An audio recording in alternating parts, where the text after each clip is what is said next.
Hello everyone, welcome back to Jeet educator channel.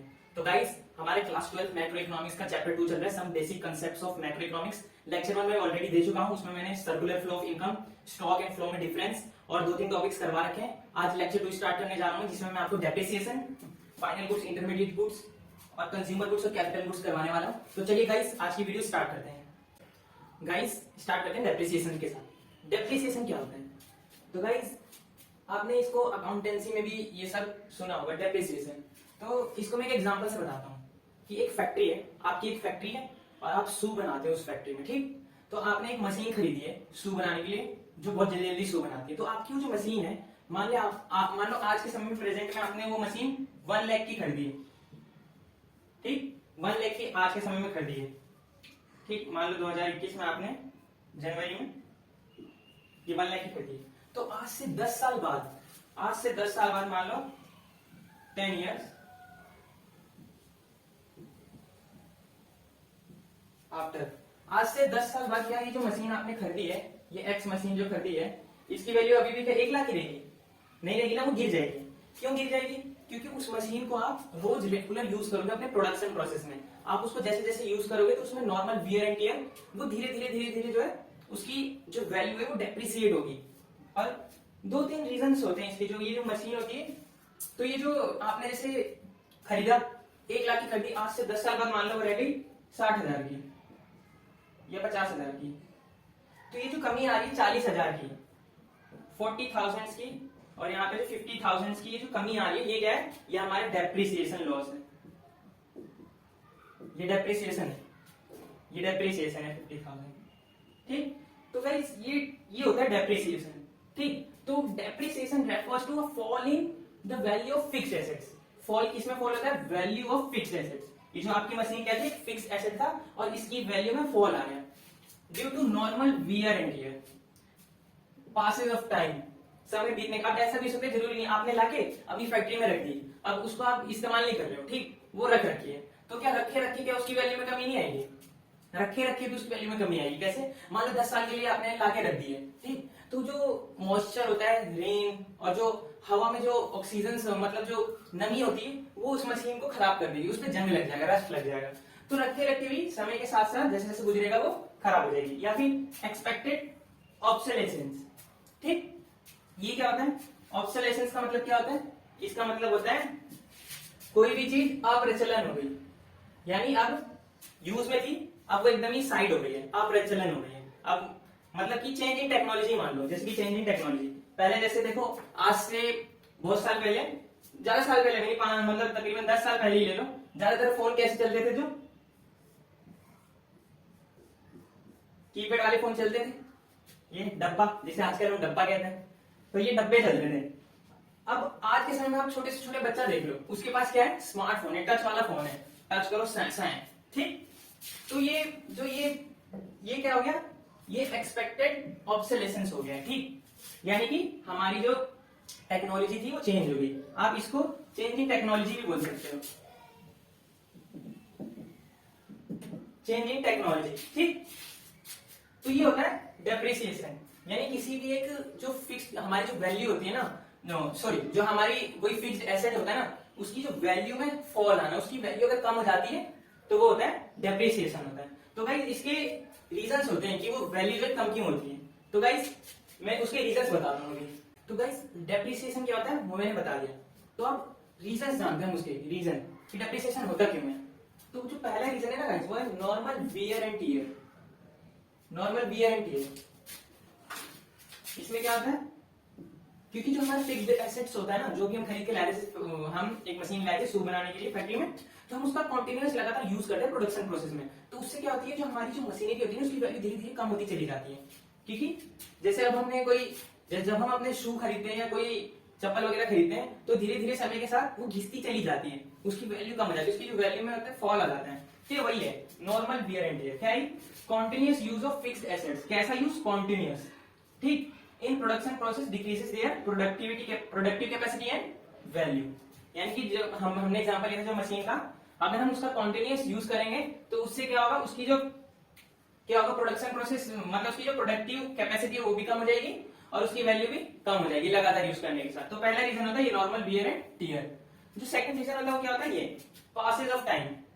इसमें क्या होता है कि अगर हम उसको यूज भी ना करें ना, ला के रखते हैं बहुत देर समय के लिए, तो भी उसकी वैल्यू जो है कम हो जाएगी। अब वो कैसे कम हो जाएगी, देखो, value of fixed assets also decreases with passes of time even if they are not being put to use in business.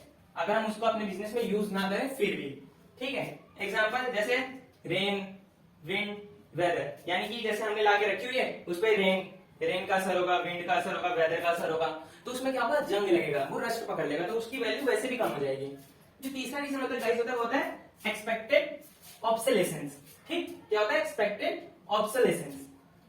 इसका मतलब क्या होता है कि जो हमारी वैल्यू फिक्स्ड एसेट्स है ना गाइस, वो जो हमारी जो चेंजिंग टेक्नोलॉजी में चेंज आ जाता है ना, उसकी वजह से भी कम हो जाती है। देखो, value of fixed assets also decreases due to expected obsolescence, यानी इस एक्सपेक्टेड ऑब्सोलेसेंस का मतलब है चेंजिंग टेक्नोलॉजी, या फिर कोई ऐसी चीज जो पहले प्रचलन थी अब वो अप्रचलन होगी, अब नहीं उसकी डिमांड होती है। तो ये इसके एग्जांपल क्या है, जैसे ड्यू टू चेंजिंग टेक्नोलॉजी, जैसा कि मैंने फोन का एग्जांपल दिया था, पहले डब्बे वाले फोन चलते थे, अब आजकल स्मार्टफोन आ गए, और change in demand for goods and services. और अगर हमारी जो सोसाइटी में जो कंज्यूमर्स रह रहे हैं, अगर वो अपनी डिमांड और उसके जो टेस्ट एंड प्रेफरेंस है ना चीजों को सिलेक्ट करने का, अगर उसमें भी चेंज आ जाएगा ना, तो भी ये जो हमारी जो भी चीज हम लाइक जो हमारी फिक्स्ड एसेट्स होगी उसकी वैल्यू डिक्रीज हो जाएगी। अगर हम अपनी सोसाइटी की टेस्ट एंड प्रेफरेंस के हिसाब से अपनी जो है प्रोडक्शन प्रोसेस में या फिर हमारा जो भी प्रोडक्ट है उसमें चेंजेस ना लाएं। ठीक, तो इस तरीके से जो डेप्रिसिएशन के तीन मेन रीजंस होते हैं, ये तीनों मेन रीजंस है गाइस। तो गाइस इधर मैंने ये कुछ चीजें लिखी हुई है। तो गाइस जब हम स्टार्ट करेंगे ना नेशनल इनकम, जब स्टार्ट करेंगे क्लास 12 का, तो उसमें आपको जब मैं न्यूमेरिकल्स कराऊंगा तो उसमें जो ये डेप्रिसिएशन होता है ना गाइस, इसके 3-4 तरीके के नाम से बदल बदल के पूछते हैं बच्चों को कंफ्यूज करने के लिए। तो गाइस आप ये अभी से जान लो कि डेप्रिसिएशन के कितने अलग अलग तरीके के नाम होते हैं। देखो, करंट रिप्लेसमेंट कॉस्ट, ये भी डेप्रिसिएशन है, अलग नाम है। Replacement cost of fixed capital, ये भी डेप्रिसिएशन का ही नाम है।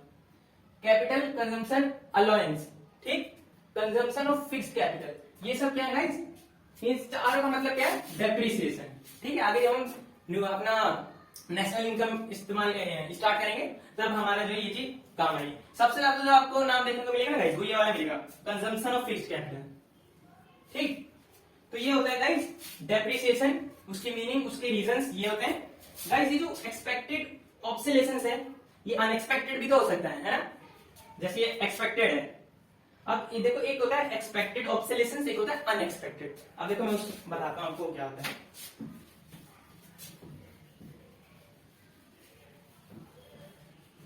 देखो, एक होता है अनएक्सपेक्टेड,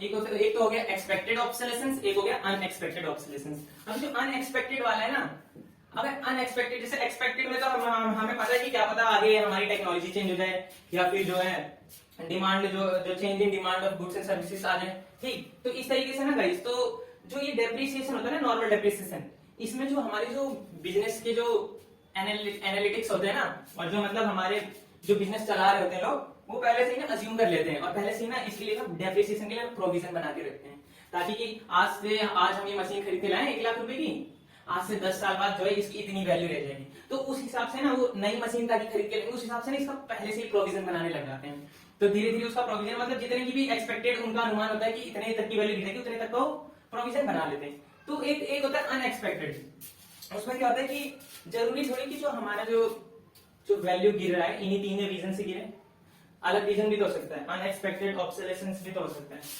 जैसे कि कोई नेचुरल क्लैमिटी आ गई, नेचुरल जैसे कि बाढ़ आ गई, या ज्वालामुखी फट गया, या चोरी हो गई, एक्सीडेंट हो गया, आग लग गई, तब क्या होगा, तब गाइस ये क्या हो जाता है, कैपिटल लॉस हो जाता है। तब हम इसको ना कैपिटल लॉस कहते हैं, तब हम इसको डेप्रिसिएशन नहीं कहते, हम इसको कैपिटल लॉस कहते हैं।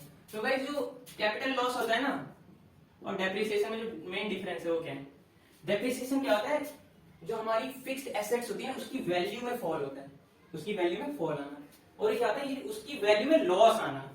तो डिफरेंस समझ में आ रहा है आप, इसकी वैल्यू में कमी आना और इसकी जो फिक्स्ड एसेट्स की वैल्यू मतलब लॉस आना, यानी घाटा लगना। इसके लिए जो डेप्रिसिएशन होता है, इसके लिए तो हम प्रोविजन भी बना लेते हैं, ठीक, लेकिन ये जो होता है अनएक्सपेक्टेड होता है, तो इसमें हम प्रोविजन भी नहीं बना पाते। तो इसलिए जब ये कैपिटल लॉस लगता है ना, तो बिजनेस जो है, बिजनेस में घाटा लगता है। लेकिन जो ये डेप्रिसिएशन होता है ना, इसका तो प्रोविजन बना रहता है। हम इतने साल बाद अगर 60,000 का मतलब हमारा डेप्रिसिएशन लगने वाला, हम पहले से ही प्रोविजन बना लेते हैं, अपने प्रॉफिट में से थोड़ा थोड़ा हिस्सा रखते जाते हैं। तो इस प्रकार से कैसे कैपिटल लॉस होता है और ये डेप्रिसिएशन होता है। ठीक, तो आपको ये समझ आ गया होगा। अब हम अपना अगला टॉपिक स्टार्ट करते हैं, जो है गुड्स। गुड्स कितने तरह के होते हैं वो स्टार्ट करते हैं। तो गाइस, अब जो हमारा अगला टॉपिक है वो है final goods and intermediate goods. यानी फाइनल गुड्स क्या होते हैं और इंटरमीडिएट गुड्स क्या होते हैं।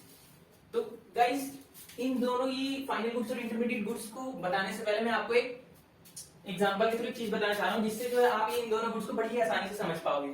ठीक है, समझ लो एक फार्मर है ए, उसने क्या प्रोड्यूस किया, उसने फार्मर ने कॉटन प्रोड्यूस किया है ₹2000 का। ठीक, अब उस फार्मर ने क्या काम करा, वो जो कॉटन उसने प्रोड्यूस करा था उसने उसको बी को सेल कर दिया, सेल्स टू बी, उसने सेल बी को सेल कर दिया। ठीक, अब बी ने क्या करा, बी प्रोड्यूसेस थ्रेड, अब बी ने उस कॉटन का यूज किया, उसका थ्रेड बना दिया ₹3000 का। ठीक, फिर बी ने क्या काम किया, वो थ्रेड बना के उसने सी को सेल कर दिया। अब सी ने क्या करा, सी को जो थ्रेड उसने बी से खरीदा, उसने क्या करा, उसका क्लॉथ बना दिया उस थ्रेड का यूज करके, और कितने का बना दिया, ₹5000 का। अब इस सी ने क्या करा, इसने क्या कर दिया, ये जो क्लॉथ था इसने कंज्यूमर को सेल कर दिया, कंज्यूमर को सेल कर दिया। ठीक, ₹5000 में, और उसने क्या बनाया था, क्लॉथ। इसने क्लॉथ कंज्यूमर को सेल कर दिया। अब गाइस, इससे मैं आपको क्या बताना चाह रहा हूं, ये जो चीज है ना हमारी 1 2 3, इसके अराउंड में एक लाइन है, और ये कौन सी लाइन है गाइस, ये प्रोडक्शन लाइन या फिर प्रोडक्शन बाउंड्री। तो मैं गाइस ये बताना चाह रहा हूं इससे कि ये जो हमारी प्रोडक्शन बाउंड्री है, प्रोडक्शन बाउंड्री या फिर प्रोडक्शन लाइन, ठीक है, ए ने कॉटन प्रोड्यूस किया 2000 का, उसको बी को बेच दिया, बी ने क्या किया, उस कॉटन का इस्तेमाल किया, उससे थ्रेड बना लिया 3000 का, उसने उसको सी को सेल कर दिया, और सी ने क्या काम किया, उससे क्लॉथ बना लिया 5000 का, और उसको क्लॉथ बनाने का कंज्यूमर को सेल कर दिया ₹5000 में। तो ये जो प्रोडक्शन बाउंड्री है, प्रोडक्शन लाइन हमारी, इसके अंदर जितनी भी एक्टिविटी हो रही है ना, जितनी भी, ए इसको दे रहा है, बी इसको दे रहा है, इसके अंदर जो भी मतलब ट्रांसफर जितना भी हो रहा है सब, इसके अंदर जितने भी गुड्स यूज हो रहे हैं ना गाइस, वो सब क्या है, हमारा इंटरमीडिएट गुड्स है। जब तक हमारा कोई भी गुड प्रोडक्शन बाउंड्री के अंदर रहेगा, प्रोडक्शन लाइन के अंदर, वो हमारा क्या कहलाएगा, इंटरमीडिएट गुड्स। जैसे ही वो जो गुड है हमारा फाइनल प्रोडक्ट बनके, जैसे ही प्रोडक्शन बाउंड्री जो लाइन को क्रॉस करेगा ना, यहाँ से जैसे ही इसको क्रॉस करके बाहर निकलेगा, तब वो क्या बन जाएगा, एक हमारा वो बन जाएगा फाइनल गुड। जैसे क्लॉथ है हमारे यहाँ पे क्या बन गया, फाइनल गुड बन गया। अब गाइस हम इसकी डेफिनेशन पर आते हैं। ठीक, जो फाइनल गुड्स क्या होते हैं, final goods refers to those goods which are used either for consumption और फॉर इन्वेस्टमेंट। यानी जो फाइनल गुड्स है ना, उनका देखो नेचर कैसा है, उनका नेचर है या तो अगर हम जो भी फाइनल गुड है उसको अगर हम अपनी कंजम्पशन की पर्पस से खरीद रहे हैं या फिर इन्वेस्टमेंट के पर्पस से खरीद रहे हैं, तो क्या है फाइनल गुड्स। एग्जांपल समझते हैं। ठीक, एक हाउस होल्ड है, उसने जो है दुकान पे गया, चीनी खरीद ली। ठीक, अब उसने चीनी सिर्फ 1 किलो खरीदी, किस लिए खरीदी, अपने खुद की कंजम्पशन के लिए खरीदी है। ठीक, तो क्या हो जाएगा, वो जो चीनी है, वो गुड, शुगर, वो एक फाइनल गुड है, क्योंकि उसने अपने खुद की कंजम्पशन के लिए खरीदी है। अब कोई फैक्ट्री है, ठीक, उसने क्या है, एक मशीनरी खरीद ली, उसने मशीनरी खरीद ली शू वगैरह बनाने के लिए, तो उसने अपनी फैक्ट्री में इन्वेस्टमेंट किया है, उसने इन्वेस्टमेंट के रूप में मशीनरी खरीदी है। तो ये जो उसकी मशीन उसने खरीदी है इन्वेस्टमेंट करके, ये क्या है, फाइनल गुड है। ये अब दोनों ही जो पर्सन है, अब जो हाउस होल्ड है और जो फैक्ट्री में ऑनर है, जो जिसने मशीन खरीदी, दोनों का जो मोटिव क्या है, वो खुद यूज करेंगे उसे। ठीक, वो उसको रीसेल नहीं करने जाएंगे। ठीक, यानी कि जो भी गुड है, अगर उसका जो हमारा जो लास्ट का जो उसका मोटिव है, सेल्फ कंजम्पशन के लिए, ठीक, हम उसको मतलब खुद ही कंज्यूम करने वाले हैं, और मतलब जो हमने वो यूज आइदर फॉर कंजम्पशन और फॉर इन्वेस्टमेंट। अगर ये तो रीजन है ना गाइस, तो वो गुड कैसा है, वो गुड है फाइनल गुड, तब वो हमारा गुड बन जाएगा फाइनल गुड। ठीक, और अगर हमारा रीजन कुछ और है, हमारा रीजन क्या है कि अब इंटरमीडिएट गुड्स पे आते हैं। अब हमारा रीजन क्या है, या तो हम उसको जो खरीद रहे हैं, या तो उसको रीसेल करने के लिए खरीद रहे हैं, और या फिर उसको हम यूज करेंगे फर्दर प्रोडक्शन में यूज करेंगे, और कंडीशन के साथ इन द सेम ईयर। ठीक, इसको भी एग्जांपल समझते हैं। अब मान लो जो पर्सन गया था शुगर खरीदने, ठीक, 1 kg, अब वो शुगर जो खरीदने गया है वो बहुत टन्स में खरीद कर लाया है और उसका जो मोटिव है ना वो सेल्फ कंजम्पशन नहीं है, उसका मोटिव है कि वो लाके एक दुकान खोलेगा और उस दुकान पे मतलब लोगों को चीनी को सेल करेगा, बेचेगा और उससे प्रॉफिट कमाएगा। यानी जैसे ही हमारा मोटिव आएगा रीसेल का, ठीक। Intermediate goods refers to those goods which are used either for resale, यानी अब वो चीनी लाके बेचेगा, ठीक, रीसेल और for further production in the same year. अब चीनी लाके जैसे ही वो बेचेगा वो कैसा गुड्स बन जाएगा गाइस, इंटरमीडिएट गुड्स बन जाएगा, ठीक। या तो फिर उसको यूज करेगा फर्दर प्रोडक्शन में। मान लो अब ये चीनी लाया है, वो उसको जो है स्वीट्स बनाने के लिए यूज कर रहा है, यानी कि वो किस चीज में यूज कर रहा है, स्वीट्स बनाने के लिए प्रोडक्शन प्रोसेस में यूज कर रहा है, स्वीट्स बना रहा है, अब स्वीट्स बेचेगा वो, ठीक। तो या तो अगर हमारा मोटिव है, अगर हमारा मोटिव है कंजम्पशन और इन्वेस्टमेंट, तब तो गुड है वो फाइनल गुड, ठीक। और अगर हमारा मोटिव है उसको रीसेल करना और उसको प्रोडक्शन प्रोसेस में फर्दर यूज करना, जैसे कि हम चीनी लाए उसको बेचा भी और उसको जो है फिर हमने स्वीट्स बनाने के लिए फर्दर प्रोडक्शन में यूज किया इन द सेम ईयर, तो क्या कैसा गुड्स कहलाया जाएगा, वो हो जाएगा गुड्स इंटरमीडिएट गुड्स। अब इन द सेम ईयर में क्यों बता रहा हूं, इन द सेम ईयर अब हम एग्जांपल समझते, ठीक। मान लो जो पर्सन चीनी लेने गया तो 10 टन लाया था, 10 टन वो चीनी लाया था, अब वो 2021 में लाया था। अब क्या है कि उसने पूरे ईयर चीनी यूज करी, उसको बेचा भी और उसकी स्वीट्स भी बनाए बेचा भी। तो गाइस वो टोटल जो 2021 खत्म होते होते ना, इसका मतलब बता रहा हूं इन द सेम ईयर खत्म होते होते उसने 7 टन ही यूज कर पाया, बस 7 टन चीनी ही यूज कर पाया। इसके 3 टन बच गए, 3 टन जो उसका शुगर था वो बच गया। अब जो 3 टन जो उसका शुगर बचा है ना, जब हम 2022 के लिए हम अपना बिजनेस आगे बढ़ाएंगे तो जो हमारा 3 टन जो शुगर बचा हुआ है, क्या अभी भी इंटरमीडिएट गुड्स है? नहीं। अब ये जो हमारा जो 3 टन शुगर बच गया ना गाइस, जब हम नेक्स्ट ईयर में जाएंगे वो हमारा गुड्स कैसा बन जाएगा, फाइनल गुड। यानी इस जैसे ही हम अगर सेम ईयर में हमारे वो चीज यूज नहीं हो पा रही, अगर हमारा अगला बिजनेस साइकिल लग जा रहा है गाइस, अगला ईयर लग जा रहा है, तो वो जो हमारी जितनी भी चीज बच जा रही है, जैसे यहाँ पे हमारा 3 टन शुगर बच गया है, तो उस वक्त आने अगले वाले ईयर में उसको फाइनल गुड बन जाता है वो गाइस। तो गाइस ये होता है फाइनल गुड और इंटरमीडिएट गुड्स।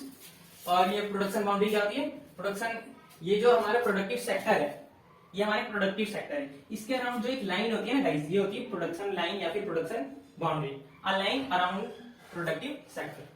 तो गाइस ये मैंने आपको फाइनल गुड्स और इंटरमीडिएट गुड्स समझा दिए, तो उम्मीद है आपको समझ आ गया होगा। फाइनल गुड्स में अगर हम कोई भी गुड खरीदने गए, उसका हमारा जो मोटिव है उस गुड को हम खुद कंज्यूम करेंगे या फिर इन्वेस्टमेंट करेंगे, तो हो जाएगा फाइनल गुड्स। अगर हमारा मोटिव उस गुड को रीसेल करने का और फर्दर प्रोडक्शन में उसको इन द सेम ईयर यूज करेंगे, तो बन जाएगा इंटरमीडिएट गुड्स।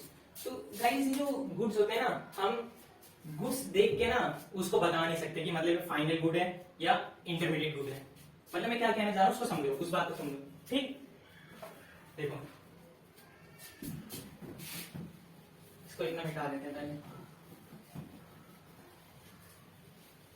देखो अब मैं एग्जांपल से समझा रहा हूं आपको। शुगर है, शुगर, ये शुगर है गाइस। अब इसको अब आप बताओ ये फाइनल गुड है या इंटरमीडिएट गुड है, कैसा गुड है? कुछ बच्चे कह रहे होंगे फाइनल गुड है, कुछ कह रहे होंगे इंटरमीडिएट गुड है। अब हम गुड, कोई भी गुड को देख के ना हम खुद बता नहीं सकते कि ये कौन सा गुड है। हम उसका जो नेचर ऑफ यूज होगा ना गाइस, इसका जो अल्टीमेट लास्ट में इसका जो नेचर ऑफ यूज है ना, वो डिफाइन करेगा कि कौन सा गुड है, ठीक। अगर ये शुगर कोई पर्सन खरीदने गए, किसी पर्सन ने खरीदा है और उसने कंजम्पशन पर्पस के लिए खरीदा है, किसी पर्सन ने खरीदा कंजम्पशन पर्पस के लिए खरीदा, तब तो ये गुड कैसा कहला जाएगा, कौन सा गुड बन जाएगा, ये फाइनल गुड बन जाएगा गाइस तभी, ठीक।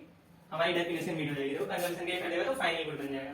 और अगर ये सेम शुगर किस लिए खरीदा जा रहा है, स्वीट्स बनाने के लिए, स्वीट्स बनाने के लिए खरीदा जा रहा है, ठीक। स्वीट्स बनाने के लिए या फिर रीसेल करने के लिए खरीदा जा रहा है। यानी कि मैं अल्टीमेटली मतलब जो मतलब इसका जो नेचर ऑफ यूज है ना गाइस, नेचर ऑफ यूज किसी गुड्स का, तो मतलब लास्ट में किस तरीके से यूज हो रहा है उसको हम देखकर तब पता लगाते हैं कि गुड कैसा है। हम किसी भी गुड को देख के नहीं बता सकते कि फाइनल गुड है इंटरमीडिएट गुड है, वो उसका जो नेचर ऑफ यूज है उसी से पता चलेगा। अगर वो कंजम्पशन पर्पस के लिए लेकर जा रहा है तो फाइनल गुड है, अगर वो रीसेल या फिर उससे प्रोडक्शन करने के लिए लेकर जा रहा है तो वो इंटरमीडिएट गुड है, अगर वो इन्वेस्टमेंट के लिए लेकर जा रहा है कोई मशीनरी वगैरह एग्जाम्पल, तो वो फाइनल गुड है। तो गाइस ये था फाइनल गुड और इंटरमीडिएट गुड। अब हम स्टार्ट करते हैं कैपिटल गुड। और गाइस अगर आपको पसंद आ रहा है तो लाइक शेयर सब्सक्राइब करिए। सो गाइस हमारा जो नेक्स्ट टॉपिक है कंजम्पशन गुड्स और कैपिटल गुड्स, उसको स्टार्ट करने से पहले मैं डिफरेंस बता दूं आपको फाइनल गुड्स और इंटरमीडिएट गुड्स में, difference between final goods and intermediate goods. Guys meaning तो मैंने आपको अच्छे से बताई दी, आप समझ भी गए हो। Those goods which are used either for consumption और फॉर इन्वेस्टमेंट, जो कंजम्पशन या इन्वेस्टमेंट के लिए यूज हो वो क्या होता है final good. And those goods which are used either for resale और for further production in the same year, वो क्या था हमारा इंटरमीडिएट गुड्स। मीनिंग तो आपको एकदम क्लियर है, ठीक। अब नेचर की बात करते हैं guys. They are included in both national and domestic income. जो हमारी नेशनल इनकम और डोमेस्टिक इनकम होती है ना, जो हमारा फाइनल गुड्स होता है उन दोनों में हम उसको इंक्लूड करते हैं, ठीक। लेकिन जो इंटरमीडिएट गुड्स होता है ना, वो ना तो हमारा नेशनल इनकम में काउंट किया जाता है, ना ही डोमेस्टिक इनकम में काउंट किया जाता है। ऐसा क्यों किया जाता है? क्योंकि जो इंटरमीडिएट गुड्स होती है उसकी जो वैल्यू होती है ना, फाइनल वैल्यू, हम जो हमारा फाइनल प्रोडक्ट बनता है ना उसमें ही मर्ज हो जाती है। यानी जो इंटरमीडिएट गुड्स की जो वैल्यू होती है उसमें मर्ज हो जाती है। जो मैंने एग्जांपल याद दिया था आपको, एक जो फार्मर कॉटन बना रहा था 2000 का, फिर वो उसने उसको एक पर्सन बी को सेल कर दिया, उसने उससे उसका थ्रेड बनाया 3000 का, तो जो 2000 का जो कॉटन था उसकी वैल्यू भी उसी में ऐड हो गई 3000 में। उसका जब उसने उसको सी को भेजा, उसने उस थ्रेड को यूज करके क्लॉथ बना दिया 5000 का, तो वो जो 3000 का जो 5000 उस क्लॉथ की वैल्यू आई, उसकी वैल्यू भी उसमें ऐड हो गई। तो अगर हम इंटरमीडिएट गुड्स को भी डोमेस्टिक इनकम और नेशनल इनकम में काउंट करेंगे ना, तो प्रॉब्लम ऑफ डबल काउंटिंग आ जाएगी। तो इसलिए हम इसको एक्सक्लूडेड कर देते हैं। इंटरमीडिएट गुड्स नेशनल इनकम और डोमेस्टिक इनकम दोनों में ही नहीं आती। वैल्यू एडिशन गाइस, अब जो फाइनल गुड्स होते हैं वो क्या होते हैं, वो डायरेक्ट रेडी होते हैं यूज के लिए, इसलिए वो फाइनल गुड्स में कोई किसी भी तरीके का वैल्यू एडिशन नहीं देते, ठीक। ये हम इसको डायरेक्ट, हमें शुगर चाहिए, हमने शुगर लेके यूज कर लिया, हमें मिल्क चाहिए, मिल्क ही पी लिया, डायरेक्ट हम इसको यूज करते हैं, किसी तरीके का वैल्यू एडिशन नहीं देता फाइनल गुड में, ठीक। लेकिन जो इंटरमीडिएट, उसके अपोजिट इंटरमीडिएट गुड्स होता है, वो क्या करता है, they are not ready for use, वो यूज होने के लिए रेडी नहीं। जैसे जो प्रोडक्शन लाइन थी, प्रोडक्शन बाउंड्री, उसके अंदर जो कॉटन था, थ्रेड था, वो हमारा तुरंत यूज करने के लिए डायरेक्ट रेडी नहीं था, ठीक। तो some value has to be added to the intermediate goods, यानी कि उसकी जो वैल्यू थी, उसकी वैल्यू इंटरमीडिएट गुड्स में धीरे धीरे ऐड हो रही थी। कैसे ऐड हो रही थी, जो मैंने एग्जांपल बताया था, पहले वो कॉटन था 2000 का था, उसके बाद उसका जब थ्रेड बना थ्रेड, तो 2000 से थ्रेड का वर्थ कितना आ गया था 3000, तो वो 2000 भी उसमें ऐड हो गया था। उसके बाद जब वो क्लॉथ बना था 3000 से क्लॉथ कितने का हो गया था 5000 का, जो 3000 का वो भी उसमें ऐड हो गया था। तो ये होता है गाइस, ठीक। प्रोडक्शन बाउंड्री, जो फाइनल गुड्स होता है ना, वो प्रोडक्शन बाउंड्री को क्रॉस कर चुका होता है। यहाँ मैंने बताया था क्रॉस करके कैसे जा रहा था गुड। और जो इंटरमीडिएट गुड्स होता है वो still within the production boundary, they are still within the, वो हम अभी भी मतलब प्रोडक्शन बाउंड्री के अंदर ही होते हैं। तो यहाँ पे जगह नहीं है, तो आप दो पॉइंट और लिख लीजिए। एक लिख लीजिए डिमांड करके, यहाँ पे लिख लीजिए डिमांड, और फाइनल गुड्स में लिख दीजिए कि दे हैव डायरेक्ट डिमांड, ठीक। हमें जो उसकी डायरेक्ट डिमांड होती है, फाइनल गुड्स की कैसी डिमांड होती है, डायरेक्ट। और इसमें इंटरमीडिएट गुड्स में लिख लीजिए they have derived demand. Derived demand का मतलब होता है जिसकी डिमांड किसी और चीज पर डिपेंड करती है, ठीक। यानी जो इंटरमीडिएट गुड्स की डिमांड है वो किसके ऊपर डिपेंड करती है, फाइनल गुड्स के ऊपर। क्योंकि जो इंटरमीडिएट गुड्स यूज हो रहा है वो तो प्रोडक्शन बाउंड्री के अंदर यूज हो रहा है ना। अब हमारा प्रोडक्शन फाइनल गुड क्या है, क्लॉथ। अगर हम क्लॉथ की डिमांड ही नहीं करेंगे तो इंटरमीडिएट गुड्स के अंदर जो भी गुड्स यूज हो रहे हैं उनकी डिमांड अपने आप खत्म हो जाएगी, कम हो जाएगी, है ना। तो जो इंटरमीडिएट गुड्स की जो डिमांड का नेचर होता है कैसा होता है, डिराइव्ड डिमांड। और इधर कैसा, फाइनल गुड का कैसा होता है, डायरेक्ट डिमांड, ठीक। एक एग्जांपल, एक पॉइंट करके आप एग्जांपल यहाँ पे लिख लीजिए। यहाँ पे लिख लीजिए milk purchase by a house hold, ठीक, फॉर कंजम्पशन पर्पस। यहाँ पे लिख लीजिए milk purchase by a dairy shop for resale purpose. तो गाइस ये डिफरेंस हो गया है इन दोनों में, आप इसको नोट कर लीजिए। हम अपना अगला टॉपिक स्टार्ट करते हैं जो है capital good and consumption good. तो गाइस आज का जो हमारा लास्ट टॉपिक है वो है consumption goods and capital goods. तो गाइस कंजम्पशन गुड्स क्या होता है और कैपिटल गुड्स क्या? तो कंजम्पशन गुड्स वो होते हैं जो हमारी वांट्स को डायरेक्टली सेटिस्फाई करते हैं। Consumption goods satisfy the wants of consumers directly. यानी कि मेरे को मीठा खाना था, मैं गया दुकान पे, मैंने स्वीट खरीदा, खा लिया, मेरी जो वांट थी डायरेक्टली सेटिस्फाई हो गई, ठीक। तो ये होते हैं कंजम्पशन गुड्स। एग्जांपल कुछ भी ले लो, ब्रेड, जो भी तुरंत ईट कंज्यूम करने के लिए रेडी हो, ब्रेड हो गया, स्वीट हो गया, ड्रिंक हो गई कोई सी, ठीक। तो ये होते हैं कंजम्पशन गुड्स। तो गाइस जो कंजम्पशन गुड्स होते हैं इनको फर्दर इनको कुछ कैटेगरीज में डिवाइड किया जाता है गाइस। क्या होता है वो, ड्यूरेबल गुड्स। पहली कैटेगरी होती है इनकी ड्यूरेबल गुड्स। ड्यूरेबल गुड्स क्या होता है, जो ये कंजम्पशन गुड की ही कैटेगरी होती है। ड्यूरेबल गुड्स वो गुड्स होंगे जिनको हम मतलब लगातार यूज करते चले जा रहे हैं, मतलब अगेन एंड अगेन, एक over a period of time we use it again and again, मतलब लगातार यूज करते जा रहे हैं, एक पीरियड ऑफ टाइम में बार बार यूज कर रहे हैं। एग्जांपल कैसे जाएगी, टीवी, रेफ्रिजरेटर, हमने टीवी या रेफ्रिजरेटर एक बार खरीद लिया, अब हम उसको बार बार यूज करेंगे, अब हमें कोई शो देखना है, हम बार बार टीवी खरीदने तो जाते नहीं, है ना। तो ऐसे गुड्स जिनको हमने एक बार खरीद लिया है और वो एक लंबे समय के लिए चल रहे हैं, लंबे समय तक के लिए चल रहे हैं, और उनको हम बार बार एक ओवर पीरियड ऑफ टाइम में हम उनको बार बार यूज कर सकते हैं, तो वो कैसे गुड्स होते हैं, ड्यूरेबल गुड्स। ठीक, अगली कैटेगरी होती है जो होती है सेमी ड्यूरेबल गुड्स। सेमी यानी ड्यूरेबल से आधा, सेमी ड्यूरेबल गुड्स। ठीक, वो गुड्स कैसे गुड्स जो मतलब एक लिमिटेड पीरियड ऑफ टाइम के लिए यूज हो पाता है। ठीक, बहुत ज्यादा समय के लिए यूज नहीं हो पाता, एक लिमिटेड पीरियड के लिए। जैसे अभी जो कपड़े मैंने पहने, ये मेरे जो टी शर्ट है ये सेमी ड्यूरेबल है। ठीक, शू जो मेरे पहन रखे हैं वो है सेमी ड्यूरेबल। एग्जांपल को क्लॉथ्स एंड शू, इनका जो मतलब लाइफ टाइम है ये एक लिमिटेड टाइम पीरियड के लिए होता है, ये कुछ समय बाद खराब हो जाएंगे, बाद में हम इसको दोबारा यूज नहीं कर सकते। इस तरीके के गुड्स क्या कहलाते हैं गाइस, वो होते हैं सेमी ड्यूरेबल गुड्स। ठीक, अगला क्या होता है नॉन ड्यूरेबल गुड्स। ये ड्यूरेबल का अपोजिट होता है। ड्यूरेबल गुड्स में क्या होता है, एक लंबे समय के लिए कोई भी गुड्स मतलब again and again bar bar use कर रहे होते हैं, है ना। इसमें क्या होगा नॉन ड्यूरेबल गुड्स में, नॉन ड्यूरेबल गुड्स में होगा हम वो जो भी गुड है उसकी एक सिंगल वन टाइम यूज कर पाएंगे। फॉर एग्जांपल एक पेपर है, मेरे पास एक A4 साइज पेपर था, मैंने उस पर लिख दिया, मैं एक ही बार यूज कर पाया, अब मैं क्या उसको दोबारा यूज कर सकता हूँ, वो पेपर तो खराब हो गया। या फिर ब्रेड थी, उसको मैंने खा लिया, एक ही बार यूज किया, दोबारा यूज नहीं कर सकते। मिल्क था, मैं उसको पी गया। ठीक, जैसे मिल्क, ब्रेड, पेपर, है ना, ये होते हैं नॉन ड्यूरेबल गुड्स, सिर्फ सिंगल टाइम यूज कर सकते हैं हम इनका। जो चौथी कैटेगरी होती है सर्विसेज या फिर नॉन मटेरियल गुड्स। सर्विसेज या फिर नॉन मटेरियल गुड्स, ये क्या होते हैं, ये वो एक्टिविटीज होती है जो इंटेंजिबल होती है, ये सर्विसेज होती है इंटेंजिबल।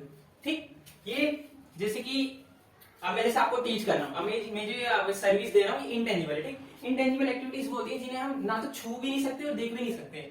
अब जो मैं आपको ये पढ़ा रहा हूँ इसको आप छू नहीं सकते हो। ठीक, अब जो हमें डॉक्टर्स और ये जो डॉक्टर्स हमें जो ट्रीटमेंट देते हैं, क्या हम उसको छू सकते हैं, हम उसको सिर्फ फील कर सकते हैं। ठीक, मैं आपको पढ़ा रहा हूँ, आप इसको फील कर सकते हो, इसको देख छू नहीं सकते, ना देख सकते हो ना छू सकते हो। ठीक, तो इंटेंजिबल एक्टिविटीज होती है ये। जैसे बैंक जो हमें जितनी भी तरीके की सर्विसेज प्रोवाइड कराता है, वो ये इस तरीके की सर्विसेज जो हमें टीचर देते हैं, डॉक्टर देते हैं, बैंक होते हैं, ये नॉन मटेरियल गुड्स होती हैं, सर्विसेज होती हैं। ये कंजम्पशन गुड्स की गाइस ये इतनी कैटेगरीज होती हैं, durable goods, semi durable goods, non durable goods, services. ठीक है, अब हम स्टार्ट करते हैं कैपिटल गुड्स। कैपिटल गुड्स क्या होता है, तो गाइस ये वो गुड्स होते हैं ना जो हमारे प्रोडक्शन प्रोसेस में हेल्प करते हैं।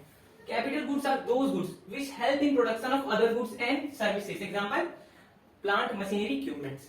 जैसे हमें जूते बनाने, तो जूते बनाने के लिए हमारे कोई प्लांट होगा, कोई फैक्ट्री होगी, है, उसमें हमने मशीनरी लगाई होगी, इक्विपमेंट लगाए होंगे। तो ये जो हमारी मशीनरी, प्लांट, इक्विपमेंट है, ये क्या है, ये कैपिटल गुड है। ये कैपिटल गुड, ये ना हमारे प्रोडक्शन प्रोसेस को हेल्प करेगा, उसको फर्दर मतलब अच्छा बनाएगा, हेल्प करेगा। तो उससे हमारे क्या होगा, प्रोडक्शन, हम उससे गुड्स एंड सर्विसेज का प्रोडक्शन कर पाएंगे, वो होता है हमारा कैपिटल गुड्स होता है गाइस। तो गाइस ये जो consumption goods and capital goods होते हैं, पता क्या होते हैं, फाइनल गुड्स की डेफिनेशन याद है आपको। फाइनल गुड्स में कौन से गुड्स आ रहे थे, वो गुड्स जिनको हम या तो कंजम्पशन के लिए यूज कर रहे थे या फिर इन्वेस्टमेंट के लिए। तो गाइस ये कंजम्पशन गुड और ये कैपिटल गुड क्या है, फाइनल गुड का ही आगे का पार्ट है। फाइनल गुड्स में हम क्या कर रहे थे, एक तो कंजम्पशन कर रहे थे, ठीक, दूसरा क्या कर रहे थे, इन्वेस्टमेंट। तो गाइस जो कंजम्पशन वाला पार्ट था ना, इस पार्ट से बन गया हमारा ये वाला कंजम्पशन गुड, और जो इन्वेस्टमेंट वाला पार्ट था ना, इससे बन गया हमारा कैपिटल गुड्स। ठीक, तो फाइनल गुड्स को ही आगे तरीके से हमने पार्ट में डिवाइड कर दिया है, जो कंजम्पशन गुड बन गया और कैपिटल गुड बन गया। तो गाइस कंजम्पशन गुड्स आपको समझ आ गया, वो गुड्स जिनको हम डायरेक्टली, जो हमारी वांट्स को डायरेक्टली सेटिस्फाई करते हैं। कैपिटल गुड्स आपको समझ आ गया, जो हमारे वो गुड्स जो हमारे जिनको यूज करके हम production of other goods and services को प्रोड्यूस कर रहे हैं। ठीक, और आपको durable goods, semi durable goods, non durable goods, services भी आपको या फिर नॉन मटेरियल गुड्स ये भी समझ आ गया। तो गाइस अब हम बात करते हैं इन दोनों में डिफरेंस की, difference between consumption goods and capital goods. ठीक, तो गाइस जो पहला मेन डिफरेंस है इसका, आप इसका यहाँ पे बेसिस बना लीजिए, किस बेस पे हम इसमें डिफरेंस ला रहे हैं। आप इसका फर्स्ट बेस बना लीजिए ह्यूमन सेटिस्फैक्शन, नहीं सॉरी, ह्यूमन वांट सेटिस्फैक्शन। ठीक, यहाँ पे आप पहला बेस बना लीजिए ह्यूमन वांट्स सेटिस्फैक्शन। ठीक, तो कंजम्पशन गुड्स की बात करते हैं, these goods satisfy human wants directly. अब ये जो कंजम्पशन गुड है हमारी वांट्स को डायरेक्टली सेटिस्फाई कर देते हैं। मेरे को भूख लगी थी, मैं क्या ब्रेड खरीद के खा लिया, डायरेक्ट मेरी जो वांट थी तुरंत सेटिस्फाई हुई। ठीक, मेरी जो हंग्रीनेस थी वो तुरंत मिट गई, खत्म हो गई। सो क्योंकि ये डायरेक्ट सेटिस्फाई कर देते तो इनकी डिमांड कैसी होती है, so such goods are direct demand. ये डीडी का मतलब है गाइस डिमांड, शॉर्ट फॉर्म में लिखा है। ठीक, तो इसके अपोजिट जो दूसरा गुड है वो है कैपिटल गुड।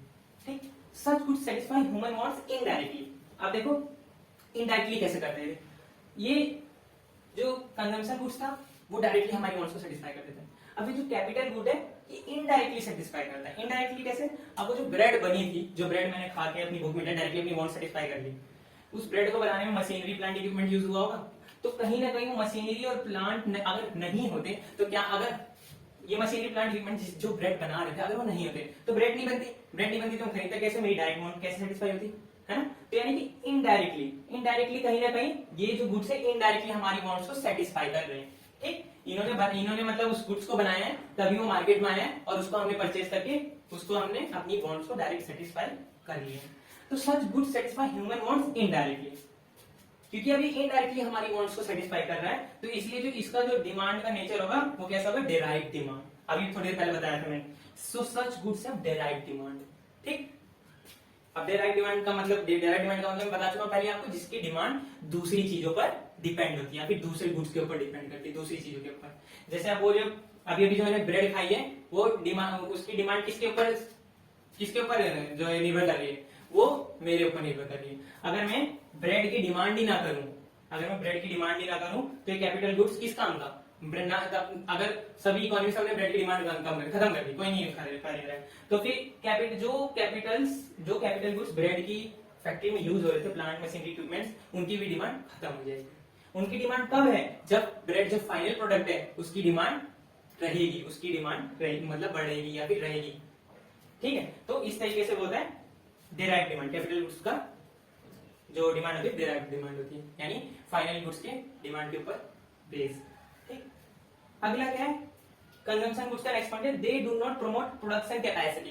ठीक, इसका आप बेसिस बना लीजिए प्रोडक्शन कैपेसिटी, इसका बेसिस बना लीजिए प्रोडक्शन कैपेसिटी।